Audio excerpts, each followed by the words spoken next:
I'm Mushasho Puri, and today I want to look at what the deal is with Lobola. Enjoy.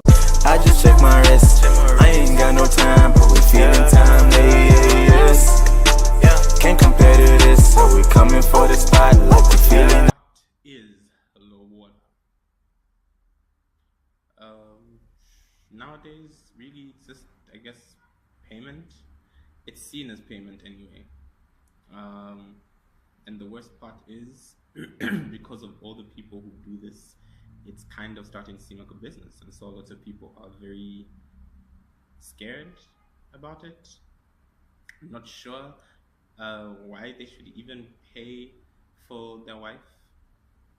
Um, I guess it's getting a lot of bad reputation because you have people charging extreme amounts of money for what Lobola is. She went to university, she's got a degree, she's got a great job. And so, I mean, you must pay that 100,000, bro, right? Anyway, I don't know what the standard for Lobola is. Like, in jobs, people can say you're getting 20 kwacha every day or something like that, or 50 or 100. Like, you can find the denominator on a daily basis. For Lobola, you can't really do that, so it's hard to quantify. But I'm not here to talk about whether the price is necessary or not, but I'm here to just speak on the concept behind Lobola. Initially, from even as far back as the Bible, for those of you that read the Bible, Lobola is just really appreciation, respectfully appreciating the other family for having taken care of your soon to be wife, showing your gratitude, showing that you respect them also. It's not necessarily about the money because we actually have examples from like a long time where even if you didn't have the money, like any man could be able to get the woman he desired regardless of financial circumstances. One example in the Bible is Jacob. Yes, Jacob. He worked for 14 years for Rachel. Yeah, we can break it down into 7 years, but then we really all know he wanted Rachel, so he worked for 14 years for Rachel. I don't know what the value of labor is over a 14-year period, but you could see how much he valued the fact that he wanted Rachel. And we might argue ourselves and say no, but is Lobola necessary? Uh, Give or take, I kind of think there is a necessity to it because your wives, your soon to be wives anyway, parents, relatives, guardians, do not know how serious you are. They don't know you like she knows you. So when you're approaching them and you're telling them, guys, we've thought about this, we want to get married, this is what we want to do. They don't know you. You don't expect them to just jump on your bandwagon and say, yeah, man, you must be ready. So, how do you show you're ready to people that don't know you? Lobola.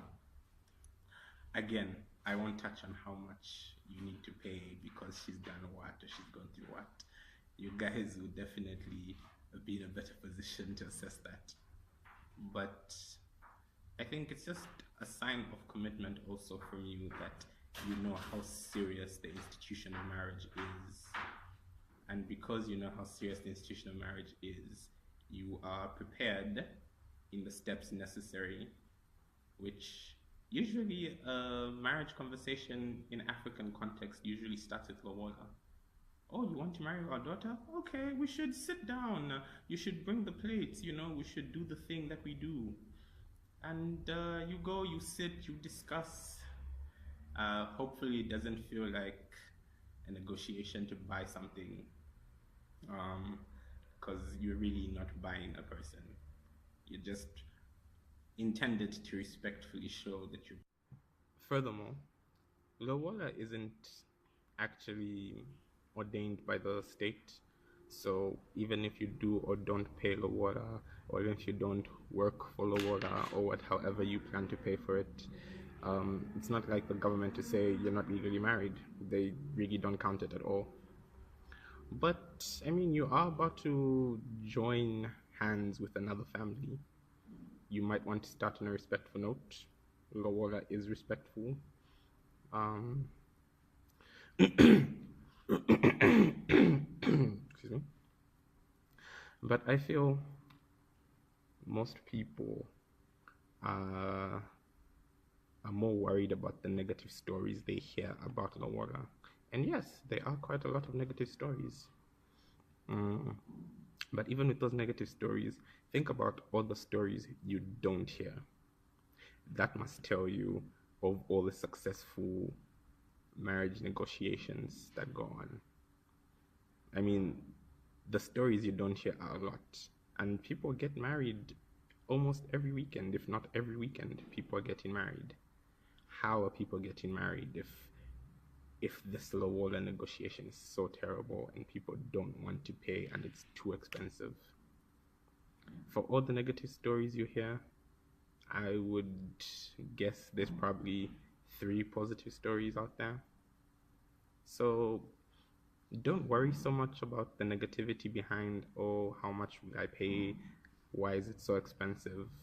But if you're already thinking about that, it is good to kind of place yourself in a situation where you know you are ready to pay for it regardless, if need be.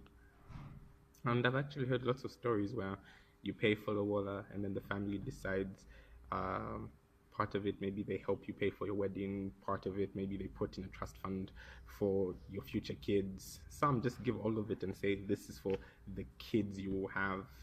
So Lobola, rather marriage, isn't a terrible institution. The aspect of Lobola itself isn't so bad either. It's just about how much you value the woman you're about to marry enough to be respectful about it towards her family, how ready you actually are as a man to take over this relationship.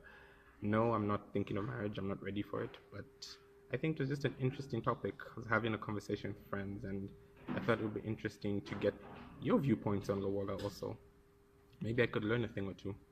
I hope I learn a thing or two, because I don't know much about this. I'm just really airballing. Got me acting out of line. Nike checks on me, got me looking like I'm verified.